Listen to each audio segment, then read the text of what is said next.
Alright, so we've got 3 weeks left until hockey starts up again, at which point I may have less time. Me. Less free time during the day. I was thinking too when I was playing Gran Turismo the other day, I thought, I've got this really nice record going of playing this every day, and I think that's going to stop. That will end. Unless you get up. No, it won't be really early. No. You'll have videos. Games are on early. First. Games are on early too. They start at 9:30. Assuming it's the same as what they first announced. So, yeah. All right. So we're going to go through this. Not going to finish it today, but try to finish it before we get hockey back going again. Should definitely finish it before hockey starts. I mean, I know you haven't read to me in forever, but... It's not forever. Forever. You just say it feels like forever because... It's been forever. I mean, look at me. Right? So. I know. Look at you. Yeah. All right. Dezak has looked worried for some time now. The Guardian sits in deep space, nowhere near either Earth or Falteres as they try to get their bearings. He motions Tanya over to him and shows her what he found in his latest calculations. I don't know how this has happened, but the universe around us is warming up, he says as his voice cracks while he's talking. It doesn't do that. It doesn't do that, she answers. It shouldn't do that, no. I'm getting wild fluctuations in my readings as well. I saw a record of a star going supernova, which wouldn't be special if that star was supposed to do so. It wasn't even a red giant or in any unusual state. Universe isn't happy, Dezak explains. See, the bubble I described to you is popping. I'm in a position where I can pop it once and for all, dooming the future and all of that. The thing is, I have to ensure you and your allies are home in the right time first. Dude, why are you talking about it like you're not coming home with us? Craig asks. Dezak manages a slight smile before answering. I've done some bad things. See, things I see in my mind every time I close my eyes. I don't sleep well, Mr. Mills. I am here for myself as much as for you. I made this monster. I was a young Altilian male looking to impress the commander of my world with the things I knew. Geyer had already been working on time travel with information he gathered from Conley. The information I passed on to him was the final necessary ingredient to make time travel a reality. I unmade the future, Mr. Mills. That's a lot to live with, Kelsey says from the corner of the room. She's just trying to stay out of the way at this point and let the important people do all the preparations for the trip home trip ahead, and this trip will likely involve a battle or two along the way. I worked with Gora as well, but I was already looking for a way out. I never wanted to see people die. When Geyer launched the attack on Ultil, I came back to the past to get you and bring you to a point in time where you can make a change. How far back did you come from? Tanya asks. 50 years, Dezak replies. Geyer's attack doesn't have the intended effect. When he comes back with Gora and tries to become our leader again, half the population rejects him. The prophecies are disregarded by many of my people, and civil war becomes the new issue at hand. Geyer then opts to wipe out more than half the planet, with more of those ball objects Jason Marcus designed. Billions upon billions die. When I sleep, I see their faces. I made this happen. I turned a tyrant into an immortal, and I cannot live with that. You can't beat yourself up for that now, Katie says. Look where we are right now. We're in a perilous situation that is the result of my aid to Geyer and his son, Dezak answers with a scowl.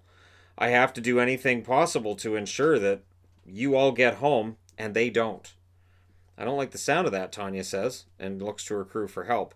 I can calculate what I need to here, Dezak says as he quickly types in the necessary numbers and then nods slowly. That'll get you home and destroy this universe. Honestly, it won't take much to throw this place over the edge now. I just have to do it right, he says as he completes the calculations and programming of the computer. Okay, so there's a button right here, the one flashing red. Press that when you have all your allies at your side and go home. I'll do what I have to do in order to make sure that your enemies are unable to follow. What does the red button do? Tanya asks. It opens a portal into the past. It should take you to Falteres in the year 3017. It'll be large enough and stay open long enough for all your ships to get through, but we have to make sure that Geyer and Gora don't simply follow and bring their horrible fleet with them, Dezak answers. I think we can handle their horrible fleet with this sweet ship, Craig says, running his hand along the side of the control panel in front of him. This and the Vindicator are both beautiful beasts. Dezak nods. There's a story I need to share with you. The Vindicator and Guardian were not meant to be ships in your fleet. I made certain that your military had the blueprints for these ships. They're supposed to be Altilian command ships and did horrible things in another timeline. They look much better under your command. And this is where I step in with my own note. Yes, in the original books when I wrote them, the Vindicator was an Altilian ship. That explains the Altilian appearance to them, Tanya says. She then puts her hand on Dezak's shoulder. You could be a great peacemaker in our time. Your story could inspire them. I can inspire others by doing the right thing here and now. Just don't hit that flashing red button until the best possible moment. Make sure your allies don't do anything stupid either, he says, and he gets up to leave. Though Katie, Kelsey, Craig, and Tanya all look at each other with uncertainty, none of them try to stop him from making an exit and heading into an unknown future and quite possibly his own destiny. They're all aware that their destiny, that the destiny of them all could be riding on the next few hours in time. The decisions they make now could lead to the death of all and the end of hope for their side in the war. They had to get home as soon as possible and out of this unstable reality. Next scene. Dredgen the Elder smiles as he heads towards the shuttle with the younger version of himself trailing close behind. The younger's more nervous about the situation. General Mike Trenslow leading the way. I still think you should stay here, the younger says. The older stops and grabs the younger one by the shoulders. I remember being an idealist. I remember being you. That's the problem, my friend. I am not you anymore. Being here now with this crew reminds me of what once was and might still be. I'm going with General here because he and I are a lot alike and we can do some good here. But you could die, the younger says. I feel you're safer here with us. Oh, I'm certainly safer with the crew that feels it has something to fight for. At this point in time, it's better for me to ensure that you get home to your time. I don't want you to become me. If this works, hopefully that doesn't happen. I've been alone for a long time. Even on the Arcane, I was more of a cheerleader than a person of consequence. I was seen as too old. I was seen as useless by the crew and by the leaders of Falteres. My people are all but extinct. This mission can make all of those wrongs disappear. The younger one manages a smile. I understand. I wish you well, he says, shaking hands with his elder self. It's been an honor meeting you and being here, getting a glimpse of what might have been. He then turns to General, who looks impatient nearby. I've enjoyed meeting you as well. Dredge, I always loved you, my friend. In my universe, your life was cut far too short. I'm doing this for the memory of my wife as well as the memories of the fallen allies like yourself. This is about many, many things, General says as he shakes hands with the younger Dredgen. Make us proud, Dredge. Kick some Altilian ass and get home. The younger Dredgen then watches General and the older version of himself get onto the same shuttle General used to get here. The shuttle then starts up and General pilots it out into space and towards Falteres. He hoped they'd be successful in the mission they're setting out on, one that could directly affect his own. Inside the shuttle, General pilots the shuttle. Yeah, I can word that better. Inside the ship, General pilots the shuttle out of the landing bay and he shakes his head. Dredge, I gotta tell you, this whole parallel universe crap's crazy. I honestly don't want to go back to mine. I'm at the same stage in history as those guys back there, but it is so much worse. And yet you won the war, Dredgen points out. Yeah, it's not that we won, it's how I won. It's that I lost through my own selfishness. I'm a feared and respected leader, but I don't like it. Because I don't feel like I'm any less of a villain than Geyer himself. I may be on the right side and may have good people behind me supporting me, but in my heart I know I'm the villain, General says. Do you consider Mike Trenslow, the one that you met back there, a good guy? Yes. Take Katie away from him and he becomes you. Give him the guilt you have, he becomes you. What you did didn't make you a villain. You did what you felt was the right action against a foe who certainly would do the same to you at a moment's notice. It's regrettable that it happened, but that universe, in that reality, needs you as much as this universe needs that Mike who stands aboard the Vindicator. General smiles at Dredgen. I really have missed you, my friend. You were always able to talk some sense into me when I had those crazy thoughts in my head.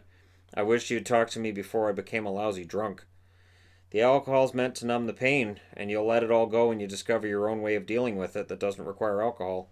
General looks over his shoulder at the Vindicator. Odd part about this universe is seeing another version of me piloting a ship that in my universe is used by the Altilians to destroy a lot of our ships and kill thousands of our people. Dredgen also looks back at the massive warship. I thought that design seemed rather odd. There's no record of a ship like that I can find, not under Falteres' control. Maybe this isn't their universe either? Dredgen pauses and thinks about that suggestion by Mike. That's possible. Geyer hopped to this reality, but there's no telling whether this is really his universe or not. That's where theories of time travel and parallel universes get really hard to follow or comprehend. We can't focus on that right now, though. So, how do I get home then? I don't know that you can. Unless someone has knowledge on that kind of thing, you may be stuck in this reality 200 years into the future. General looks ahead, saying nothing more. He doesn't know whether to feel good or bad about not being able to return to his own time and place. He sees the arcane in the distance as he increases the speed of the shuttle. That's their destination, and he hopes that they're making the right move. Next scene. Geyer hasn't been able to rally all of Altel's fleet to his battle, but as many as 10 warships are preparing to make the jump to Temp, where E-215 and the Vindicator have been sighted. Now is the time to end this struggle, and then he can go back to the past, secure in his knowledge that anything that might stand in his way is destroyed, and anyone with the courage to face him has been destroyed as well. There has been deception in Geyer's plea, and Gora has been shocked with his cloned father's behavior. The Altilian warships believed they were intercepting weapons sales between traders in their midst and soldiers from Fulteres. He wasn't sure why his father wouldn't try a better story than that, since illegal trade wasn't seen as priority over some of the other war efforts taking place at this time. In the wake of the Guardians' display of raw power at Earth, much of the fleet had gone there seeking the ship, which had actually stood up to theirs and escaped without a scratch from all reports. Gora sits uneasily in a seat usually meant for a communications officer. He's a leader, and this clone is making him angry again. As they prepare to make the jump to Temp, an alarm sounds on the bridge. Gora knows what that alarm means and rolls his eyes, as this will delay them making the jump from here. Shuttle approaching, Commander, one of the crew says to Geyer. It's one of theirs. Only one life form aboard and appears to be Altilian. What? Geyer jumps from his seat. Tractor beam, bring it into the main landing bay and assign a security team to that location. I guess I have something to deal with before we vanquish our foes. Geyer storms off the bridge and all eyes focus on Gora. I'm not about to try and stop him. You know what he's capable of, Gora says. He really has theories about who could be on that shuttle, but he won't say anything in front of the crew. It really isn't any of their business anyways. He just wants to kill those they have to and then return to home to his time and space. Geyer storms down the main corridor, which becomes a gentle slope down to the level below, where the main landing bay is located. See, it's a gentle ramp, because if you have a gentle sloping ramp, there's no way that Geyer could have trouble getting down there, even though he's a little bit of an older gentleman. He finds a large security force is gathered around the entrance, and as he steps inside, he is glad to see that there are a number of Altilian guards ready with their guns drawn in there as well. Why were you shaking your head about that? It's a ramp that leads down from one level to the other. Continue reading the book, Shannon. Geyer makes his way to the shuttle, but it's a really gentle book, which has yet to open its door. He becomes aware that he didn't bring his gun with him, but he figures that's okay since he has enough cover that anyone inside won't be stupid enough to try anything like that with him anyway. The mere sight of Geyer intimidates most Altilians into backing away. That should be no different now. The door opens after a few tense moments of Geyer standing next to it and trying to see who might be inside. When Dezak steps out of the shuttle, he's surprised. There is talk of where you might be. Why are you on one of their shuttles? Dezak makes his way to the foot of the ramp descending from the shuttle and is startled at the number of weapons pointed at him. Is there really a need for this kind of greeting? You're aboard one of their shuttles, Dezak. I've been suspicious of you for some time, and now that suspicion's been realized, Geyer says, considering having Dezak killed before he's even stepped off the shuttle. Dezak steps backwards and puts his hands up in surrender. I was captured by them, and I escaped to come here and warn you, my lord. I have not betrayed your trust or that of our people. I'm perfectly in line with the prophecies. There can't be any hesitation in his words, or he'll be killed. Geyer looks back at his soldiers who still have their guns raised. He then glares at Dezak once again. Why would they take you? You have no importance to them. Well, when the Vindicator craft was taken into this timeline, they took me prisoner and asked me how it was done. I made a story up to distract them, and then I took this shuttle and brought it here, he explains, again without any hesitation in the cover story he's using. You made a jump in a shuttle. I need to see your calculations, Geyer says, still not buying whatever Dezak's trying to tell him. Dezak steps back. Come in then, he says, and he brings Geyer into the shuttle. Geyer makes his way forward to the cockpit and looks at the controls. He shakes his head. This is all wrong, Dezak. Dezak actually laughs. Oh, you're right. Let me fix that, he says, and he presses the red flashing button on the panel. The shuttle is then pulled forward into a wormhole, and instead of being inside a landing bay, they're in deep space. There, fixed it, he says, and he smashes Geyer's head into the control panel. You coward, Geyer screams, and he starts fighting with Dezak, kicking him in the stomach, and then ramming his head into the control panel. Where the hell did you take me? We're about 4,000 years in the past and in the Andromeda Galaxy, Dezak says as he spits blood on the floor. You've done enough to cause death and destruction, and I was as guilty as you, but I'm redeeming myself. I'll kill you and go back, you idiot. Geyer says, and he kicks Dezak in the stomach again. Dezak actually laughs. He turns and punches Geyer in the head and spits blood in his face. We're both going to die, and you know it. A beep is heard in the cockpit, and the shuttle explodes in a ball of flame which quickly goes out. It is the end of the line for Geyer and Dezak, as the latter had set the engines to overheat and explode before he set the shuttle down in the landing bay of Geyer's ship. This was the best thing he could do in order to make up for as much that had happened before as he could. The remains of the shuttle quickly scatters and will never be discovered in deep space far from any solar system. That's what Dezak had intended when he had left the Guardian. So that's the end of them. It's the end of that chapter. Kind of, sort of. Yeah, it's the end of them. Geyer's just gone. I remember writing that and going, well, that's the end of that. They're gone. Because I realized I had a lot of characters. So at this point, I had so many names on a piece of paper. I'm like, okay, I gotta, before the battle actually takes place, I've got to simplify this. It has to come back to Gora has to be the main bad guy. Mike has to be the main good guy. I've got to get everybody else out of the way. Right. So should I do one more scene or leave it at that? Yeah, I do one more. Okay. Dradgen watches General fly the shuttle towards the Arcane, and he is amazed. This man is the same man as the other Mike Translow, the same age and everything, yet the differences between the two are clear.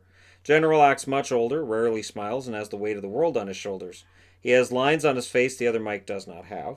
He has seen things happen that never happened in this reality to the other Mike Translow that he just met. It is tough to know that it could have been different. Is it tough to know that it could have been different and see how it turned out? Dradgen asks as gently as he can. It hurts, my friend. I lost the love of my life, and then I took it out on as many Altilians who really had nothing to do with it as possible. Dradge, are you at peace? I mean, we could both die here, we know it. Are you at peace with that? General asks, turning to face his old friend.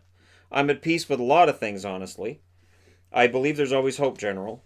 There's always something to look forward to, and losing sight of that means losing everything. You have to keep hope alive, he says, as the shuttle heads into the landing bay of the Arcane. They high-five one another as the ship settles, and they find a number of security guards awaiting them, as much has been the case for Dezak on Geyer's ship. Alan Webster's waiting for them, arms folded across his chest. This entire mess makes him look bad. He knows now that Dradgen was right. He also knows that he has to be the bigger man here and not dwell on the things he got wrong. The galaxy's fate may rest on his actions from here, and he has to listen to the part of himself that wanted to listen to Dradgen all along. Dradgen makes sure that his clothing is properly fit to him, and that he looks presentable as the door to the shuttle opens. It is Dradgen who descends to the floor of the Arcane first, and he steps towards Alan Webster. I've returned and brought someone with me. General descends down the ramp and manages a smirk in Alan's direction. Mike Translow, what is he doing here? Alan asks. General steps forward, standing next to Dradgen. I was brought here from the past. The theories that this reality is unstable, likely from Geyer running back and forth between the past and the future. I'm not the Mike Translow you met. I'm a hard ass. I've seen terrible things and I've done terrible things. You're going to help me make it right. And possibly save the universe from the future we occupy, Dradgen adds. Alan looks back and forth between Dradgen and General. So what you've come to tell me is that you're going to tell me what to do on my own ship. Well, no one can tell you what to do. Don't be a jerk about this, Alan, General says. Technically, as the leader of our forces, I outrank you. I couldn't care less what universe I'm in. I'm the alpha male, and I'm willing to assert that notion here and now if I need to. I'd rather see you just make the right call, though. You have a choice to make here. And a name to live up to. Are you really a Webster, or are you merely a bad copy of one, General asks. Despite the heavy security presence, he has no fear of anyone or anything here. Alan smiles. Talk to me on the way to the bridge, Dradgen. I apologize for not listening to you. I'm afraid we have spies among us, and we're dealing with this problem. I failed in my screening of soldiers serving with me, and our enemy's been ruthless in getting people to do whatever they ask. Alan turns and starts walking with Dragon and General from the landing bay. They don't speak as they pass the security team, and then Alan stops for a moment and turns to one of them. Major, take your men to their positions and weapons control down below. We're going to need everyone alert and every weapon on this ship ready to go. Yes, sir, the Major answers with a salute to Alan, and then he does as he was told. Alan continues leading General and Dragon from the landing bay. So, you want to help me? You want me to help the Vindicator and E-215 after the way I disrespected their crews? I figured we could just gloss that over, Dredgen says with a shrug. There's so much at stake here, Alan. None of us can allow personal pride to enter the picture at all. Agreed, Alan says as they continue towards the bridge. That's the end of that chapter. So they're all taking their positions. Everybody's taking their positions. We're getting ready for the big finale of the trilogy of sorts. And it's really surprising how many times I managed to have dogs in the last 15 pages where these really smart homing dogs come into the battle's won with dogs, which you don't see coming. But you forgot that, didn't you? I retconned him in there. So, dogs. Because Benji's a big deal. So with Benji being such a big star and all that, I figured, what better way to end a sci-fi trilogy than dogs? Because dogs. And you're going to say it, because dogs. Well, why not dogs? I mean, it can't be cats. That'd be silly if cats won a battle in science fiction. That'd just be plain weird. But dogs, you can understand dogs. That makes total sense. It's a dork. So, there you go. Some Into the Void for everybody. And hopefully everybody watching this is in a good place and everything's going well for you. And yeah, you're not getting blown up in a video game every 5 minutes or 3 minutes. I couldn't figure out how while I was broadcasting to kick him. Yeah. And I was like, I don't know how to do that, and I don't feel like giving him any more of my attention than I have to. So right. All right, we got other things to do anyways. All right, we'll just shut her down and come back another time. But hey, thanks for coming out to that if you did. And if you didn't, by all means, do next time. And thank you guys so much for watching, for all your support. And I will finish this, I promise, because 3 weeks from now, I'm probably going to be pretty busy. Probably. I hope. My fervent hope is that they figure out the safest way to do this, and that it goes off without a hitch. I would like to see that. That would be great. So, fingers crossed. Thanks for all your support, and I will talk to you guys again soon.